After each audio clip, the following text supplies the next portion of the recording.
이재명 대통령이 G7 정상회의 일정을 마치고 돌아왔습니다. 첫 정상 외교를 펼친 건데 그 성과와 의미를 더 자세하게 좀 알아볼까요? 박형주 외교안보 전문 칼럼니스트 전화 연결되어 있습니다. 안녕하십니까? 네, 안녕하세요. 박형주입니다. 네, 취임하자마자 급하게 나갔습니다. 네. 박 기자님은 그동안 여러 정상회의나 외교 이벤트 많이 취재해 보셨을 텐데 이번 G7 정상회의 참석은 안 하셨죠? 네, 그러니까 갑자기 궁금해졌네요. 네. 이번에 G7 정상회의를 총평하신다면 어떻게 보시겠습니까?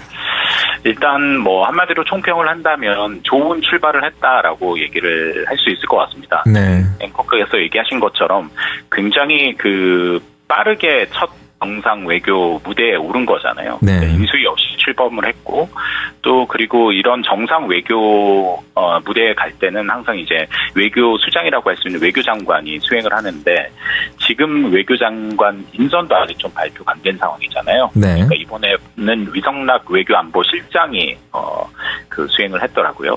그러니까 여러 가지로 어떻게 보면 충분히 외교전을 치를 만한 전열이 갖춰지지 않은 상황에서 어떻게 보면 상당히 큰 무대라고 할 수 있는 G7 다자 외교 무대에 나간 거거든요. 네. 그런데 이제 여기에서 과연 어느 정도 성과를 보여야지 성공했다라고 얘기할 수 있을 것이냐 이렇게 물어볼 수 있을 텐데 저는 개인적으로 딱 두 가지라고 생각합니다. 네. 첫 번째는 지난 6개월 동안 우리나라가 계엄 탄핵 정국 동안에 외교 공백이 있었지 않습니까? 사실상 외교가 멈춰섰고 또 정상 외교가 없었던 그런 상황이었습니다. 네. 그렇기 때문에 이번 참석을 통해서 대한민국이 민주주의가 회복되고 정상으로 돌아왔다. 이걸 이제 국제사회에 이제 알리는 것.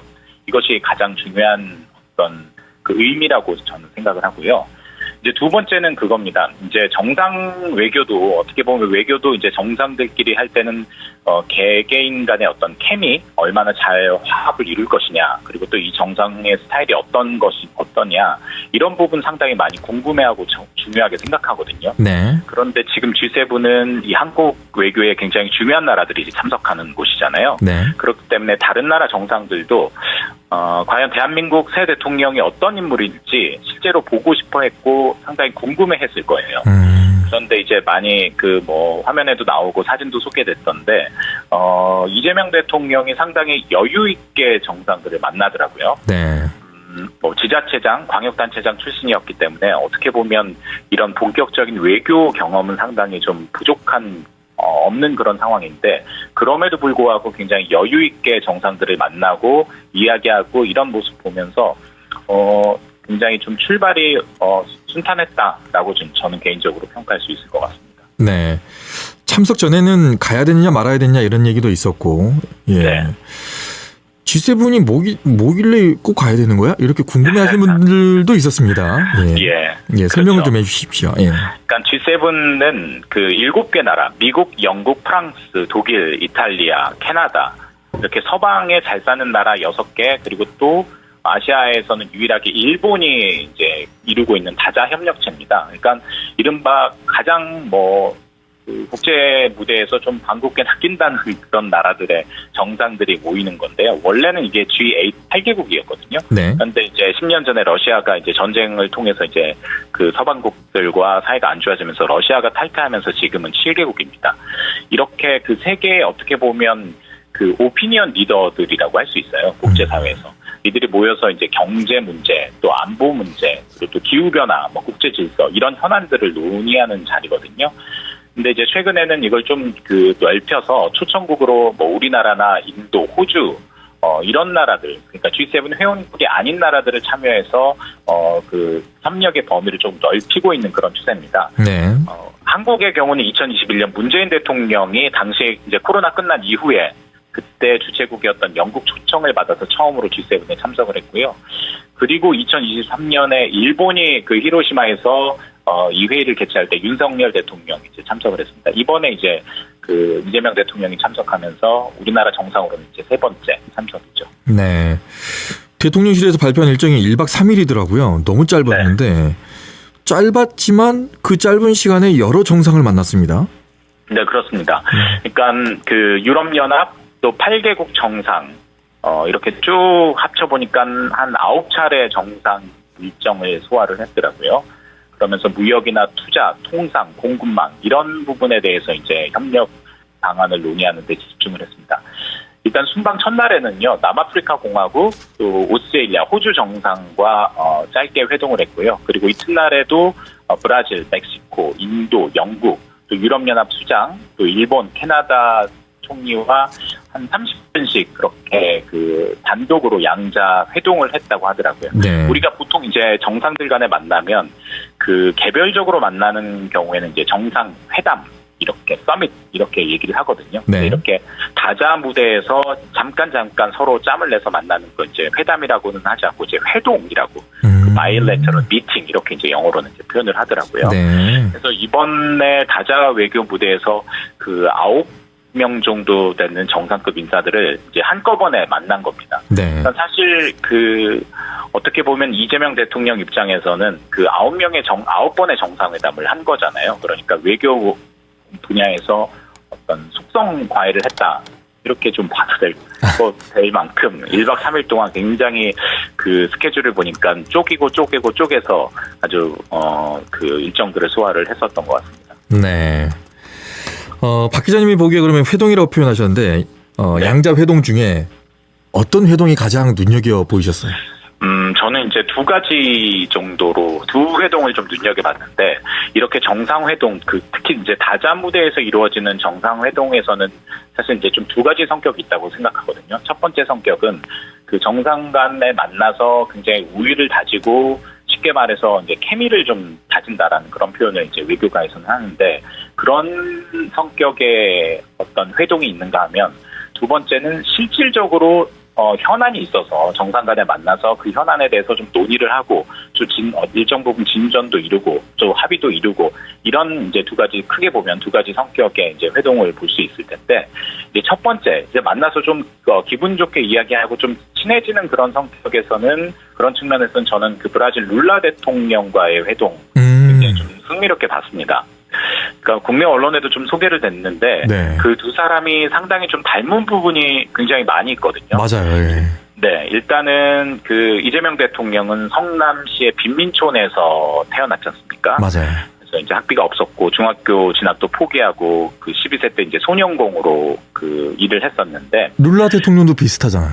룰라 대통령도 그렇습니다. 예. 그러니까 그 7살 때부터 뭐 땅콩 장사, 구두 닦기도 했고 또 사춘기 때는 선방공으로 일을 했다고 합니다. 그 선방공도 비슷한 거 아니에요? 예. 그렇죠. 예. 예, 공장에서. 그리고 또 공교롭게도 이렇게 노동 현장에서 일을 하다가 이재명 대통령은 그 프레스기의 왼팔 손이 눌리는 그런 사고를 당해서 이른바 구분 왼팔로 이제 살아오는 그런 살아왔었잖아요. 네네. 룰라 대통령도 그 상파울로 인근의 한 금속업체에서 선방공으로 이제 일을 하다가 밤샘 작업을 하면서 왼쪽 새끼 손가락을 잘렸습니다. 그러니까 사진을 보면 룰라 네. 대통령 손 보면 왼쪽 손가락이 없거든요. 네. 이런 점들이 굉장히 좀 그 서로 공감대를 이뤘었던 것 같고요.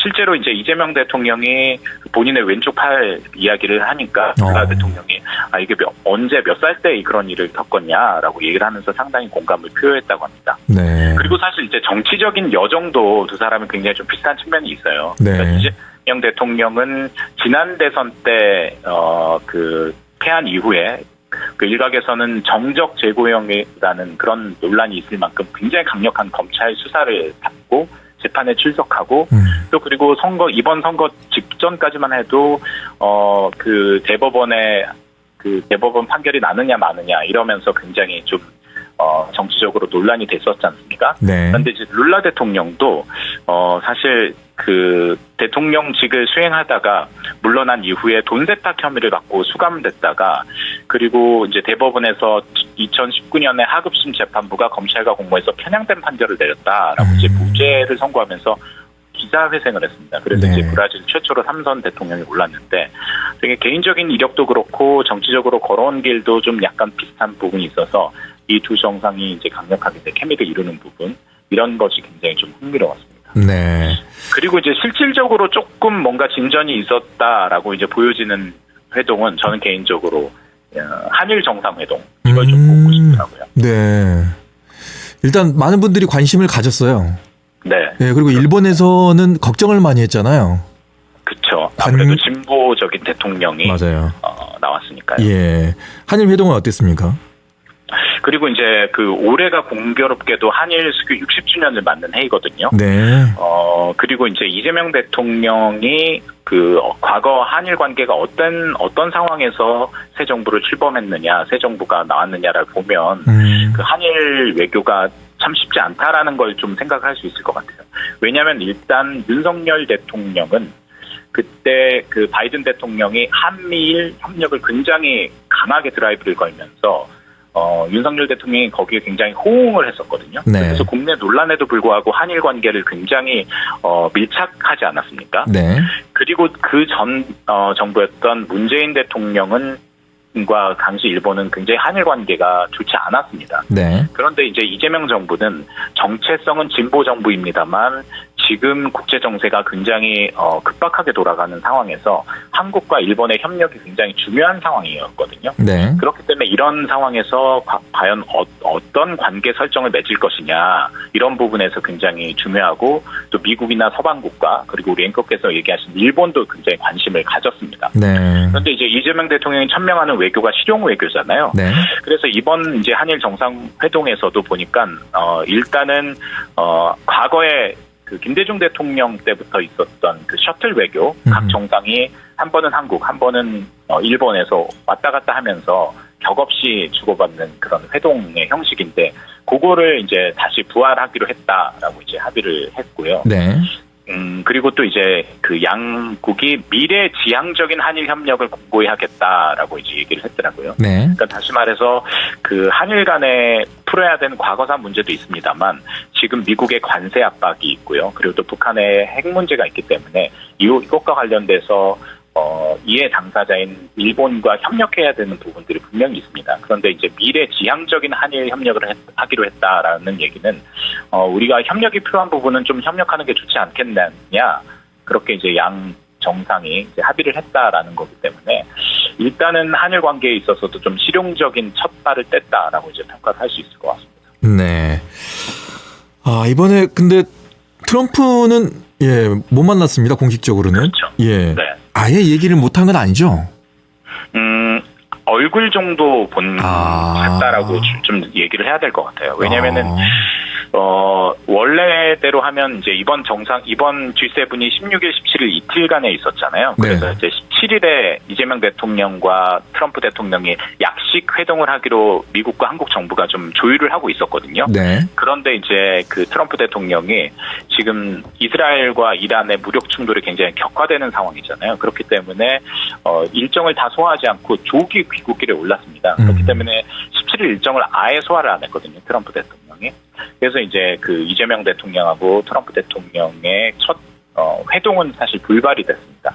그러니까 6일에 첫 전화 통화를 했잖아요. 네. 그때는 분위기가 상당히 괜찮았다라고 이제 대통령실에서 얘기를 했는데 서로 이제 얼굴을 맞대고 어떤 얘기를 할까 이런 부분에 이제 관심이 모아졌었는데 이제 불발이 된 거죠. 근데 이제 대통령실 고위 관계자 이야기를 들어보니까 실무 협상이 진행 중인 만큼 1인실 안에 정상 간 회동이 다시 성사될 수도 있을 것이다라고 이제 얘기를 했습니다. 만약에 이제 다시 이제 회동을 하면 지금 현안이 되고 있는 관세 문제라든가 뭐 방위비 분담금 문제라든가 이런 것들이 좀 논의가 될 수 있겠죠. 네. 우리로 봐서는 이 두 가지 관세라든가 방위비 분담이 좀 소위 말해서 좀 준비할 시간이 더 필요한 상황이었지 않아라는 생각이 드는데 오히려 빨리 안 만나는 게 더 다행이라는 얘기도 있어요. 준비할 시간이 좀 더 있지 않냐. 저는 사실 그 지금 얘기하신 그쪽에 좀 무게를 두고 있습니다. 네네. 그러니까 사실 한미 정상회동이 갖는 무게가 굉장히 크거든요. 네. 그렇기 때문에 한국과 미국의 정상들이 만나면 중요한 게 공동성명이라는 걸 발표를 합니다. 조인트 스테이트먼트를 발표를 하는데 그게 굉장히 중요하거든요. 왜냐하면 앞으로 이 정부가 트럼프 정부와 이재명 정부가 그 한미 동맹과 관련돼서 어떤 부분에 협력할 것인지 구체적인 청사진이나 범위들이 나오는 게 이제 그 한미 공동 성명일 텐데 그런데 지금 이 공동성명을 준비하기에는 굉장히 시간이 짧거든요. 이 공동성명 준비하는데 시간이 많이 걸립니다. 양측이 각자가 일단 초안을 작성을 하고요. 그 초안을 작성한 것을 서로 교환을 해서 이 부분은 좀 빼고 이 부분은 좀 보완하자, 이런 과정들과 기싸움들이 거치거든요. 그런데 사실 이런 것들을 할 시간이 충분히 없었기 때문에 이번에 G7에서 만났다 하더라도 의미 있는 어떤 만남이라기보다는 실질적으로 얼굴 한번 보고 우리 나중에 워싱턴이든 서울에서 제대로 만나자, 이런 얘기들이 이제 오가는 그런 자리였을 정도였었을 거기 때문에 저는 오히려 이게 의도했던 건 아닙니다만 결과적으로 우리는 제대로 한번 트럼프 대통령과 협상을 해볼 기회를 얻게 됐다라고도 해석을 할 수 있을 것 같습니다. 네. 자, 그리고 당장 다음 주가 또 나토 정상회의인데 네. 여기도 참석하느냐 마느냐 얘기가 나오고 있습니다. 왜냐하면 그 전엔 참석을 했거든요.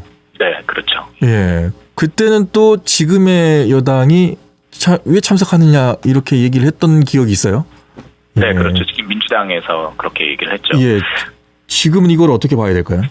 그러니까 그럴 것이 사실 G7하고 나토하고는 조금 다른 게 그 나토는 군사 동맹입니다. 네. 그러니까 군사 동맹이라는 게 안보적인 이해관계와 이익을 같이 하는 그 나라들끼리 모여서 협의를 하는 협의체잖아요. 네. 그러니까 쉽게 말해서 나토는 러시아를 군사적으로 견제하는 그런 성격이 있거든요. 그리고 지금 실질적으로 러시아와 우크라이나가 이제 전쟁을 하고 있고 또 나토 동맹은 우크라이나의 전쟁을 우크라이나가 러시아를 대항하는데 지원하는 그런 성격이 있기 때문에 지금 말씀하신 것처럼 G7 정상회담과 참여하는 데 있어서 받아들이는 게 조금 성격이 조금 다른데 저는 개인적으로 꼭 참석해야 되는 것은 아니지만 여건이 허락한다면 참석하는 게 좋다라고 생각을 합니다. 왜요? 여건이 허락하면 참석하는 게 좋다는 게 무슨 말이냐면 지금 정부가 출범한 지 한 달도 안 됐거든요. 그리고 장관 여러 인선이 안 이루어진 그런 상황이고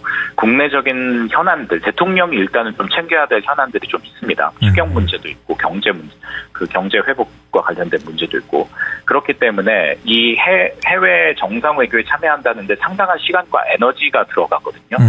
그렇지만 이런 것들을 다 감안해서 갈 수 있는 그런 여건이 된다면 사실 참석하는 건 좋습니다. 왜냐하면은 나토 정상 한 30 회원국이 32개국이거든요. 네. 이 32여 개국의 정상들과 만난다라는 것은 이 대통령이 앞으로 외교 일을 하는 데 있어서 큰 자산이고 경험이 될 수 있거든요. 또 실질적으로 지금 북한하고 러시아가 굉장히 밀착하고 있는 상황이잖아요. 그 얘기를 많이 하시더라고요. 예. 네, 얼마 전에 보니까 또 러시아의 외교 안보수장이 평양을 방문해서 김정은 위원장을 만났습니다. 네. 이런 액션들이 러시아와 북한이 나오고 있는 상황이기 때문에 그렇다면 우리는 그 러시아 외교에서 가장 중요한 나토 동맹들이 어떤 이야기들을 하고 있는지, 이 러시아 전쟁에 대해서 이런 이야기들을 직접 좀 들어보고 경청하고 이런 것들이 상당히 중요한 그런 타이밍인 거는 맞거든요. 네. 그렇기 때문에 저는 여건이 된다면 참여하는 게 좋다. 하지만 국내적인 여러 가지 상황에 때문에 참석하지 못한다면 이 못하는 것에 대한 어떤 대외적인 메시지를 잘 정리해서 또 이야기하는 것도 중요하다, 이렇게 좀 생각을 합니다. 알겠습니다. 자, 여기까지 듣겠습니다. 말씀 고맙습니다. 네, 감사합니다. 네, 지금까지 박형주 외교안보 전문 칼럼니스트와 함께했습니다. 언제 어디서나 내 손 안의 뉴스. 광주 MBC 뉴스 유튜브 구독으로 함께하세요.